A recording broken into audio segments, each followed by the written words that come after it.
بسم اللہ الرحمن الرحیم۔ عزیز طلبہ، کل کے سبق میں ہم نے علم صرف کی تعریف، موضوع، غرض و غایت، لفظ کی تعریف اور لفظ کی 3 قسمیں، لفظ مہمل، لفظ مستعمل مفرد اور لفظ مستعمل مرکب کو بیان کیا تھا، اور آج کے سبق میں ہم 6 اقسام کلمہ یعنی اسم، فعل، حرف اور 6 اقسام اسم یعنی مصدر، مشتق اور جامد کو بیان کریں گے۔ تو آئیے آج کا سبق شروع کرتے ہیں۔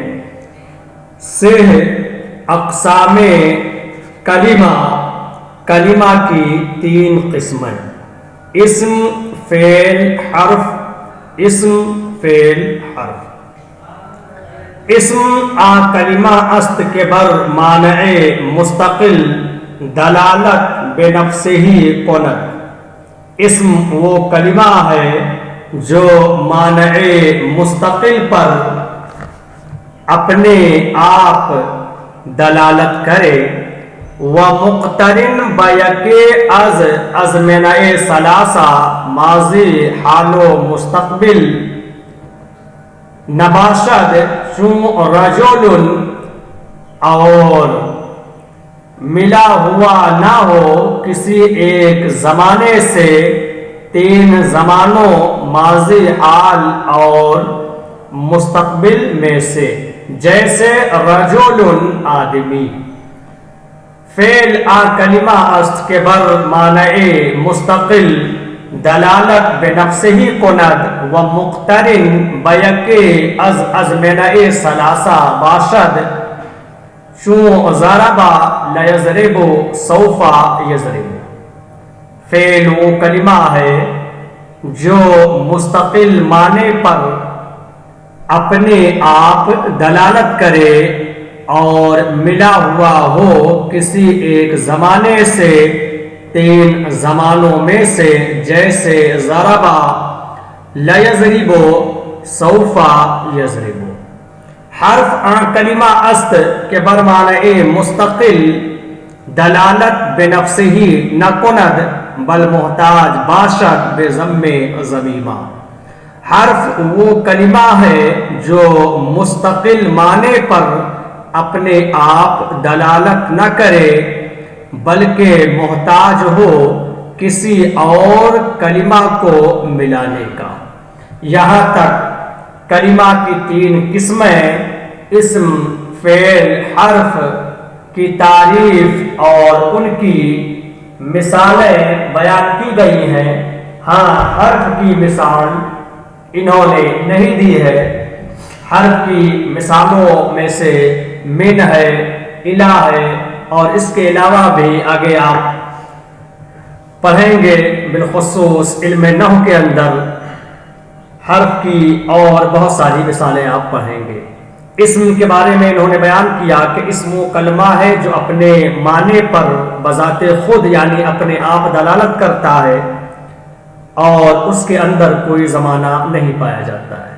فعل وہ کلمہ ہے جو معنی مستقل پر اپنے آپ دلالت بھی کرتا ہے اور اس کے اندر 3 زمانوں میں سے کوئی زمانہ بھی پایا جاتا ہے۔ یعنی اسم اور فعل میں فرق یہ ہے کہ اسم کے اندر زمانہ نہیں پایا جاتا ہے اور فعل کے اندر زمانہ بھی پایا جاتا ہے۔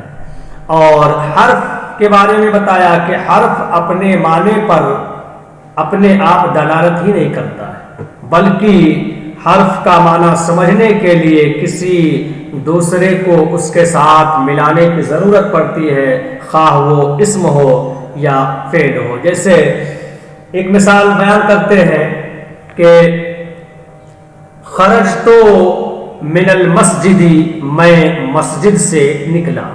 یہاں پر خرجت فعل ہے اور تے ضمیر اس میں فاعل اسم ہے، المسجد بھی اسم ہے، اور من یہ حرف ہے۔ اگر من کو الگ اکیلے ہی بیان کیا جائے تو اس کا معنی سمجھ میں مکمل طور سے نہیں آئے گا، لیکن جب اس کو اسم اور فعل کے ساتھ ملایا جائے تو پھر اس کا معنی بھی سمجھ میں آئے گا، اسم اور فعل کے ساتھ ملانے کی وجہ سے۔ آگے فرماتے ہیں سہ اقسام اسم کی جو تعریف آپ نے اوپر پڑھی ہے کہ اسم وہ کلمہ ہے جو مستقل معنی پر اپنے آپ دلالت کرتا ہے، تو اس کے بارے میں بتا رہے ہیں کہ اسم کی 3 قسمیں ہیں: مصدر، مشتق اور جامد۔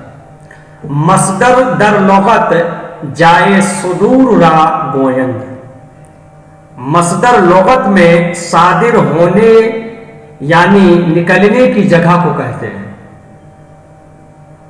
ودر اصطلاح اسم است، اور اصطلاح میں مصدر وہ اسم ہے کہ از وہ چیز اشتقاق کردہ باشد، کہ اس سے کوئی چیز نکالی گئی ہو۔ ودر معنی فارسی آخر او دن یا تن باشد، اور فارسی معنی میں اس کا آخر دن یا تن ہوگا، چون فعل کردن جلوس نشستن، جیسے فعل یہ مصدر ہے اور فارسی میں اس کا معنی ہے کردن، اور کردن کے آخر میں دن ہے۔